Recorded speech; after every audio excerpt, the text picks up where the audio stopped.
Hi, I've spent the last 15 years building across brand, growth, product inside fast scaling consumer businesses, inside fintech, D2C, FMCG, and also building my own ventures from ground up. I've sat in rooms where the smartest person in the building couldn't get hurt.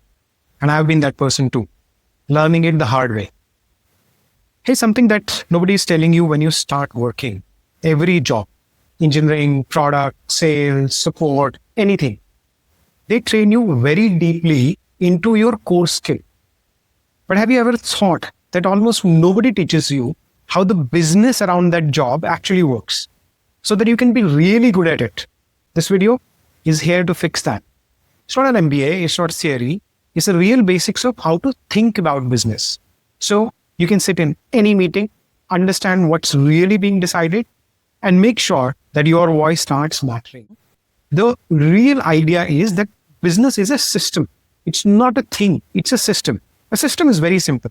It's a group of connected parts that move, react to each other, and affect what happens next.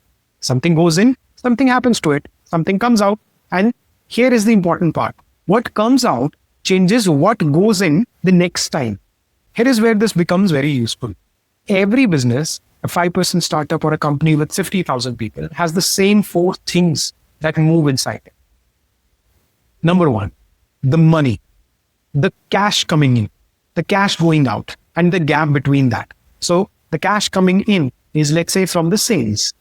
Whatever you are selling, whatever your company is selling, it can be a product company, it can be a service company. But at the end of the day, either you sell a product or you sell a service, it costs. So anybody who purchases that is the money that is coming into the system.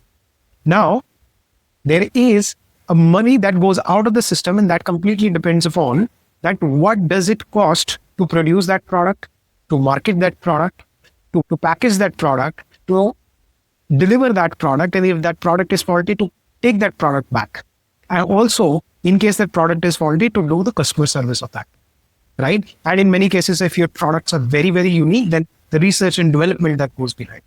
And then the means by which you are selling it, whether you are selling it through a retail store, you're selling it through a website, or you're selling it only through an app, each of these pieces require technology, they require investments, they require staffs to run it, they require people like you and me to do all of that. So in one of the core four pillars is the money, that how money is coming in and how money is going out.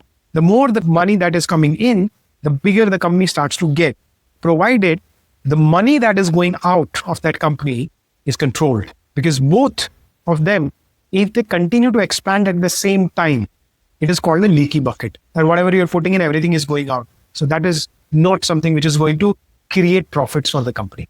Now, the second piece, the value system, which is actually one of the core points about how a company operates. And that is also the core reason why the company exists today, right? It's the value. And the value to whom? The value to the customer. What is the customer actually getting? What are they willing to pay for your product or your service? So first, the money system. Second, the value system. The third, the decisioning system, which is who decides what. Okay, there is money coming in, there is money going out, there is a value that is getting created for the customer by the products or the services that the company is doing. But to do all of this, there are multiple systems that are connected, that are coming together. Now, when all of this is happening, we're not machines. All the organizations, all the companies who operate today, they are actually a set of individuals collectively running it. In fact, the acronym company that actually is borrowed from the military or the army is that a company is a group of people who are on a mission or who are actually driven towards a single cause, right? So definitely, when so many people together are working towards making something successful, at that time, the most important currency that a company has, apart from the money and the value, is the decisions. Who is making decisions? Why those decisions are getting made, and what are those decisions? You would have seen or you would have heard in news, you would have read many case studies that if those decisions go bad, by an entrepreneur or by somebody sitting at a high chair who thought, visualized something, who simulated something, but it didn't go the way that it was planned, the whole house can come crashing, which means the whole company can come crashing. While on the other side of it, if you see that if there were few decisions that were risky, but they succeeded, then those are the decisions that everybody comes together and says, oh, wow, somebody made this decision and it actually changed the way that company is today. It actually took the company to the next level. So the decision is also one of the core systems of a company. Who is doing it, how they are doing it, and what decisions are being made. So we've talked about three systems. One, the money system. Second, the value system. And the third, the decisioning system. Now, the last, you and me, which is the people system. How are the people roles and their incentives and their culture and their reasons to be here in this company are shaped? I think that is one of the foundational values of building a company. We're not talking about 2, 3, 4, 5 people. We are talking about thousands and hundreds of thousands of people who are coming together, driven towards a mission, driven towards a cause, and they are fighting together, right? So they are the base. Their value system, your people value system is one of the core aspects of how a company is doing today, what it can do tomorrow, or what it cannot do tomorrow. So the 4 basic systems of a business, right? Which is first, the money system, the value system, the decisioning system, the people system.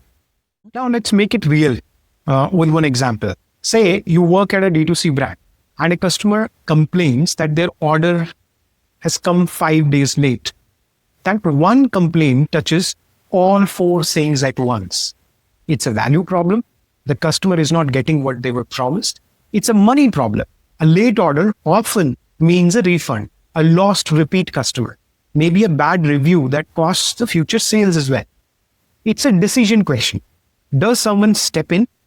Does it get escalated? Or does it just sit in a ticket queue that somebody's order was delayed? And it's a people question. Is the warehouse team pushed to prioritize speed? Or are they measured on something else? How their incentive systems are designed?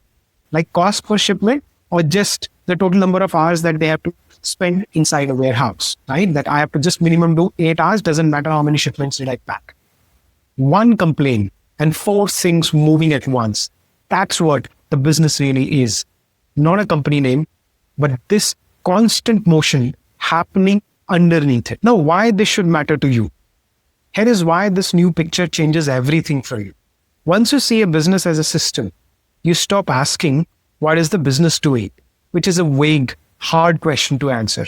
You start asking a much sharper one. Where do I sit inside the system? And what happens when I move? So here is today's lesson in one line. The business is not a company. It's a system of things moving, and you're already standing inside it. Every episode from here on will zoom into one of these 4 things and go deeper and deeper. I'll see you in the next one.